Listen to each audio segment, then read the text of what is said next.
Hey yo, dimanapun kalian berada, bagaimana kabarnya? Sehat kan? Di video kali ini saya akan merangkum sebuah film berjudul Homefront yang dirilis pada tahun 2013, menceritakan tentang seorang pensiunan Intel yang berusaha hidup tenang setelah menyelesaikan beberapa kasus, di mana kasus-kasusnya tersebut selalu saja memakan korban jiwa. Karena terus dihantui dengan rasa bersalah, ia pun memutuskan untuk memulai hidup baru bersama dengan keluarganya. Tapi masalahnya, jiwa-jiwa kebrutalannya muncul kembali saat nyawa putrinya dalam ancaman. Film ini disutradarai oleh Gary Fleder dan dibintangi oleh salah satu aktor ternama, yaitu Mama Jason Statham. Tanpa banyak berbasa-basi di awal video, penasarin? Langsung saja kita ke alur ceritanya.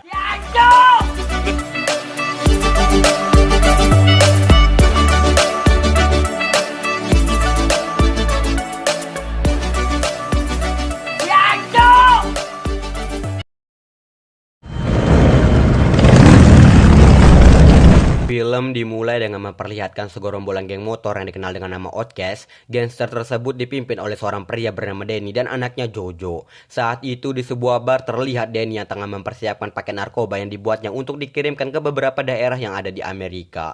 Ini adalah Dalton, salah satu anggota kepercayaan Danny, yang tanpa diketahuinya Dalton merupakan intel yang tengah menyamar dan mempunyai nama asli, yaitu Broker. Saat paket tersebut siap diantar, beberapa polisi langsung mengepung tempat tersebut dan memulai menjalankan operasi penggerebekan. Show your hands! Get him up! Do it! You one of us, you fucking rat! Grab your weapon!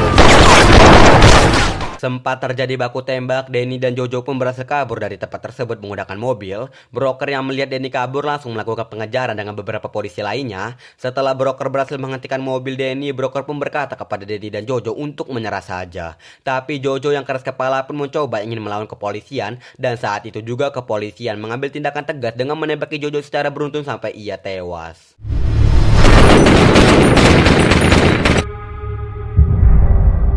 Danny yang melihat Jojo tewas di depannya pun berkata kepada Broker bahwa Danny akan membalaskan dendamnya atas apa yang telah Broker lakukan. Broker sendiri juga sebenarnya tidak ingin adanya korban jiwa, dan Broker memutuskan bahwa kasus ini merupakan misi terakhirnya sebagai intel. Broker! 2 tahun kemudian, setelah kejadian itu, kini Broker tinggal di sebuah kota kecil bernama Louisiana bersama dengan putrinya bernama Maddie. Pada saat itu, Maddie terlihat tengah bersekolah dan bermain sendiri di taman. Tak lama kemudian, ada beberapa siswa yang datang untuk mengganggu Maddie, sempat memberikan peringatan kepada mereka hingga akhirnya Maddie memperlihatkan bakat bela dirinya dengan menghajar salah satu siswa tersebut. Scene kemudian beralih ke Broker yang mendapatkan panggilan dari pihak sekolah mengenai masalah Maddie. Setibanya di sekolah, kita akan diperlihatkan orang tua siswa yang dipukul oleh Maddie tadi, yaitu Casey dan Jimmy. Mereka pun terlihat sangat marah kepada Broker karena anaknya Maddie telah membuat anak mereka celaka. Tak terlalu menanggapi hal itu, Broker pun segera menemui anaknya bersama dengan seorang guru bernama Susan. Sama seperti guru pada umumnya, Susan pun memberikan masukan kepada Maddie dan Broker. Mendengar masalah ini, Broker tidak memarahi Maddie karena ia tahu Maddie tidak akan melakukan hal ini tanpa sebab.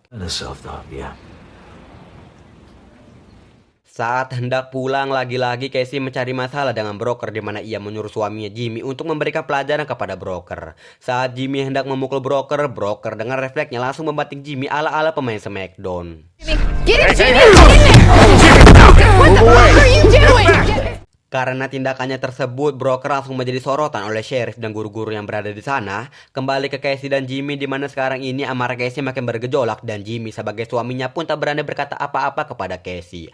Hal ini membuktikan bahwa suami yang takut kepada istri memang benar keberadaannya. Tak cukup sampai di situ, Casey juga berniat untuk melaporkan kejadian ini kepada kakaknya dan meminta tolong untuk membalaskan amarahnya kepada Broker. I gotta see my brother. Singkat cerita, Casey pun menemui kakaknya yang bernama Gator, tapi kita panggil saja dia Parto. Casey pun kemudian meminta tolong kepada Parto untuk memberikan ancaman atau sekedar menakut-nakuti Broker. Setelah itu, Casey pun meminta sebuah pil obat-obatan terlarang kepada Parto, yang ternyata Parto sendiri merupakan pembuat oplosan narkoba sekaligus pengedar barang haram yang bisa menghancurkan generasi muda baik, soleh, pintar, rajin, dan sopan seperti kita-kita ini. I need something. I can control it. You can control it, right? Keesokan harinya, Broker kembali menemui Susan dengan niat untuk meminta tolong kepadanya untuk membantunya merayakan ulang tahun Maddie bersama rekan-rekan sekolahnya. Susan pun tak keberatan dengan hal itu, dan Susan juga memberikan saran kepada Broker untuk menyelesaikan masalahnya terlebih dahulu dengan Jimmy dan sekeluarganya. If you would smooth everything over while it's still fresh in people's minds. Setelah itu, broker pun pergi ke tempat kerja Jimmy. Sesampainya di sana, broker pun langsung meminta maaf kepada Jimmy sekeluarga dan melupakan masalah mereka kemarin. Setelah mendengarkan permintaan maaf broker, Jimmy pun mengiyakan permintaan damai dari broker. I apologize for what happened. You good now, Jimmy? Go on. Said enough. Selanjutnya, saat broker sedang mengisi bensin di Pertamina Mini, tiba-tiba ada dua orang berbadan besar yang datang menghampiri broker dan seperti mencari ribut kepadanya. Karena terus-terusan diganggu layaknya tante-tante yang sering berdiri di pinggir jalan, broker pun memberikan peringatan kepada mereka, tapi mereka malah menantang broker untuk berduel 1 lawan 1. Broker yang sudah muak dengan mereka pun langsung menghajar mereka saat itu juga.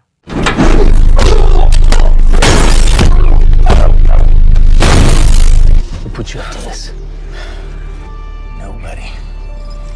Setelah menghajar mereka, broker pun langsung pergi dari sana. Kembali ke Parto yang mendapatkan laporan yang ternyata dua orang pria yang mengganggu broker tadi adalah suruhannya. Merasa bahwa anak buahnya tidak dapat diandalkan, Parto pun memutuskan untuk mengurus broker dengan tangannya sendiri. Kembali lagi ke broker yang tengah bersama dengan Maddie dalam perjalanan pulang. Di tengah perjalanan, broker dihentikan dengan seorang sheriff yang mendapatkan laporan mengenai perkelahiannya tadi di Pertamina Mini. What are you, son? Sheriff ini pun bertanya kepada broker, siapa kau nak? Mantan militer, polisi, kuli, pegawai Indomaret, atau jenderal pemuda Pancasila? Broker pun menjawab, aku mantan militer, Sir, tapi aku tak ingin ada yang mengetahuinya. Sheriff pun berkata dan memperingati broker untuk jangan terlalu menonjol karena ia akan selalu mengawasi broker. You have got my attention, son.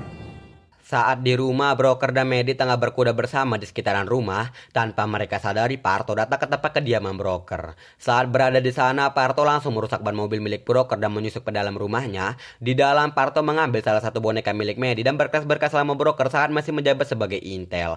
Parto juga bertemu dengan kucing hitam peliharaan Maddie dan langsung membawanya pergi dari sana. Malam harinya, saat Maddie ingin memberikan makan kucing miliknya, ia menyadari bahwa kucingnya tidak ada di rumahnya. Kemudian Maddie pun menanyakan perihal kucing miliknya kepada broker, tapi broker malah menyuruh Maddie untuk segera tidur dan perihal kucing biar broker yang mencarinya. Kemudian broker pun mulai melakukan pencarian di sekitar rumahnya dan justru broker malah mendapati 5 mobilnya yang telah bocor. Broker pun terus melakukan pencarian dan lagi-lagi broker mendapati sebuah penggalang kepala boneka dalam lonceng kucing milik Maddie. Nah loh. Di sisi lain, Parto saat ini tengah membaca berkas-berkas milik broker yang diambilnya tadi, dan Parto cukup dibuat terkejut saat mengetahui bahwa broker pernah menyamar sebagai geng Okes dan salah satu dalang dibalik kematian Jojo. Kemudian Parto pun menelponkan wanitanya bernama Cheryl dan menyuruhnya datang untuk menemuinya besok pagi. Keesokan paginya, Cheryl datang menemui Parto di kediamannya. Kemudian Parto memberitahu Cheryl mengenai broker yang merupakan dalang dibalik penggerebekan geng motor Outcast. Parto pun mempunyai rencana di mana ia akan menjadikan broker sebagai hadiah untuk Danny dan geng Outcast, dan sebagai imbalannya Parto ingin bekerja sama dengan geng Outcast dalam memperluas wilayah pengedaran narkoba buatannya. Untuk memulai rencana mereka, Parto menyuruh Cheryl untuk menemui pengacara Danny dan memberikannya berkas-berkas milik broker. Exchange for statewide distribution. Go and talk to Danny T's lawyer.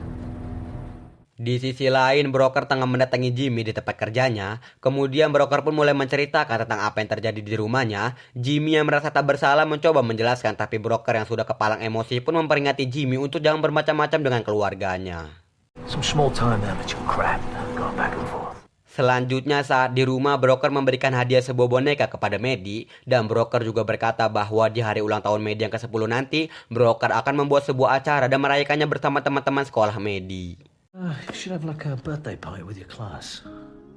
Scene kemudian beralih ke Cheryl yang tengah menemui pengacara pribadi Danny. Cheryl juga kemudian memberikan berkas-berkas milik broker kepada pengacara tersebut. Selanjutnya pengacara tersebut menemui Danny di penjara dan memberikannya berkas-berkas broker. Saat Danny melihat foto broker, ia langsung memerintahkan pengacara pribadinya untuk mencari broker dan membalaskan dendam kematian anaknya. Take care of this for me. Keesokan harinya saat di sekolah, broker dan Maddie menghampiri Casey dan anaknya. Kemudian Maddie pun mengajak Casey sekeluarga untuk datang di acara ulang tahunnya. Mereka pun mengiyakan ajakan dari Maddie. Selanjutnya broker yang tengah mempersiapkan acara pesta ulang tahunnya pun terlibat percakapan dengan rekan kerjanya bernama Tedo mengenai seseorang yang menyusup ke rumah broker. Tedo pun berpendapat bahwa orang yang telah menyusup ke rumah broker bukanlah Jimmy melainkan Parto, kakak dari Casey. Karena tidak mungkin jika seorang pengecut seperti Jimmy berani menyusup ke rumah broker. Tedo juga menceritakan rumor mengenai Parto yang digadang-gadang sebagai pembuat narkoba, dan sheriff di kota ini pun telah bekerja sama dengan Parto. Tedo juga memperingati broker untuk tidak berurusan dengan Parto. Hey, if I was you, I'd be real careful around him, broker. Crazy waiting to happen.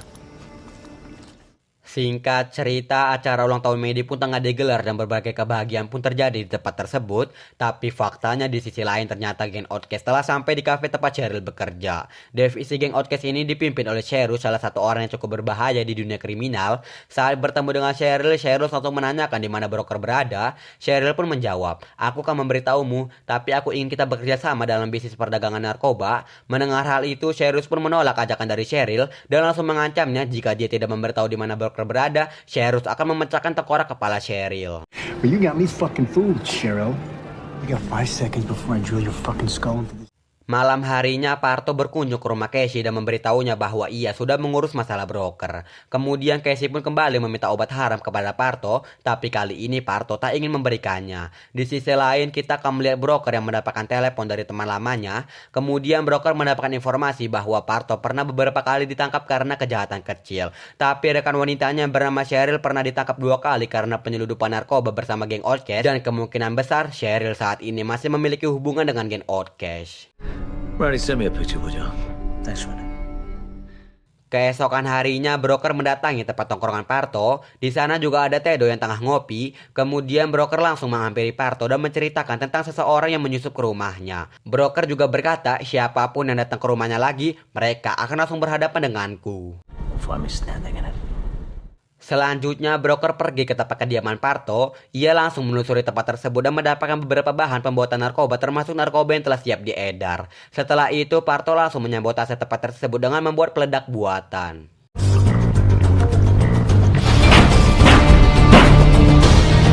Setelah itu, broker pun menemui kucing hitam peliharaan Medi. Saat itu juga seseorang datang dengan menodongkan shotgun di kepala broker. Namun broker dapat mengalahkan pria tersebut dengan mudah. Saat broker ingin mengambil kucingnya kembali, tiba-tiba ada seseorang yang memukul kepala broker sampai ia tak sadarkan diri. Gotcha. Hey, broker.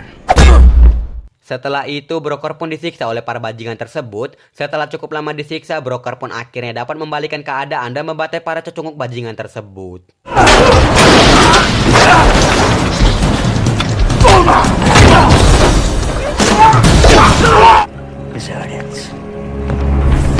Singkat cerita, Cheryl, Cyrus, dan rekan-rekannya pun datang ke tempat Parto. Saat melihat mereka semua, Parto cukup terkejut karena untuk menangkap satu orang saja, Cyrus harus membawa banyak pasukan. Selanjutnya, saat Cyrus mengajak Parto, Parto menolak ajakan tersebut dengan alasan bahwa jika ia ikut, ia akan menjadi tersangka utama dalam misi pembunuhan yang akan Cyrus lakukan. Sebagai gantinya, Cyrus membawa Cheryl sebagai penunjuk arah ke rumah broker. I'm not going. She's come with me. No, it's not the deal. Kemudian scene beralih ke Tedo yang datang ke rumah broker untuk membawa kuda yang akan dititipkan broker karena broker akan pergi keluar kota untuk sementara waktu. Thanks, Tedo. You're a big help.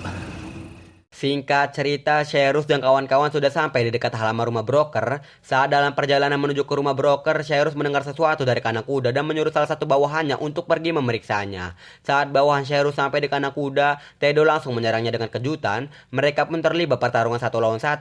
Sempat terdesak, tapi Tedo berhasil menusukkan sekor rumput ke arah bawahan Cyrus. Kemudian Tedo pun membunyikan klakson mobil sebagai kode, tapi sayangnya Tedo harus tertembak dengan bawahan Cyrus yang ternyata masih hidup.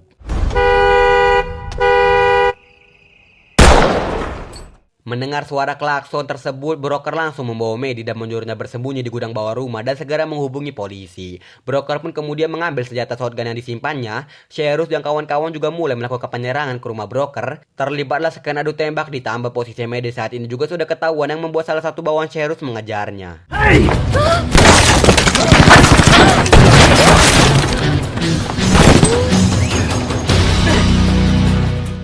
Saat broker ingin mengejar putrinya, ia harus terhambat karena masih ada Cyrus yang mengganggunya. Mereka pun terlibat adegan tembak-tembakan yang cukup menegangkan, hingga akhirnya broker berhasil lolos dari Cyrus.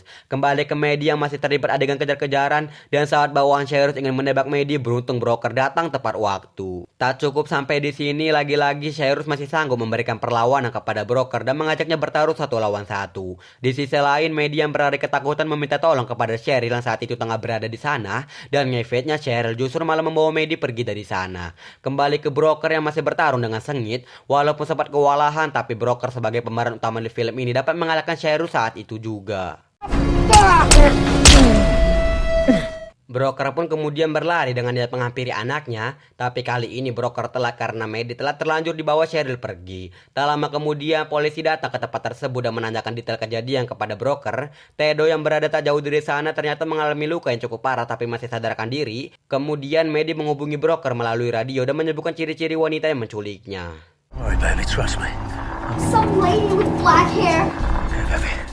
Singkat cerita, Maddie kembali memberikan pesan suara kepada ayahnya mengenai ciri-ciri lokasinya saat ini. Saat Maddie menyebutkan ciri-ciri tempat tersebut, broker sadar bahwa Maddie saat ini berada di tempat kediaman Parto. Tak banyak basa-basi, broker langsung pergi ke tempat Parto. Di sisi lain, Parto yang mengetahui Cheryl membawa Maddie pun sangat marah karena Maddie akan menjadi saksi bahwa Parto terlibat dalam penyerangan rumah broker. Parto pun berniat untuk membunuh Maddie, tapi Cheryl berusaha untuk menenangkan Parto. Tak lama kemudian, Casey dan Jimmy datang ke tempat Parto dan menanyakan apa yang telah Parto lakukan terhadap broker, karena Casey sendiri hanya menyuruh Parto untuk menakut-nakuti broker, bukan mengancam keselamatan keluarganya.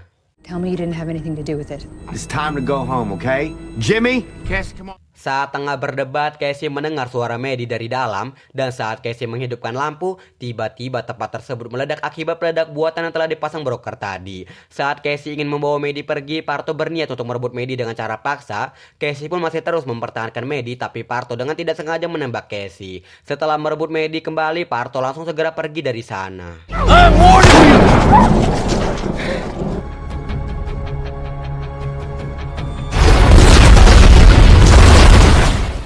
Kemudian broker yang baru sampai di tempat tersebut langsung mengejar Parto yang melarikan diri, dan terjadilah adegan kejar-kejaran ala Fast and Furious hingga saat di sebuah jembatan mobil broker mengalami kecelakaan yang cukup fatal. Saat Parto menghampiri mobil broker dengan niat membunuhnya, Maddie memohon agar Parto tidak menyakiti ayahnya, dan saat itu juga broker kembali bangkit dan memberikan perlawanan kepada Parto. Broker pun dapat mengalahkan Parto dengan sangat mudah, dan saat broker ingin membunuh Parto, beruntung di sana ada Maddie yang membuat broker tak jadi membunuhnya dan akan menyerahkannya kepada pihak yang berwajib. She just saved your life.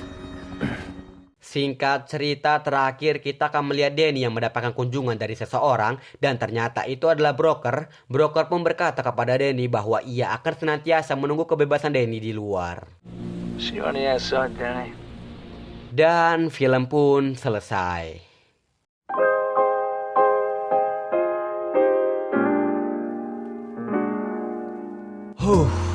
Secara jalan alur cerita, film ini memang seru, apalagi pemeran utama film ini memang Jason Statham, tambah seru gitu.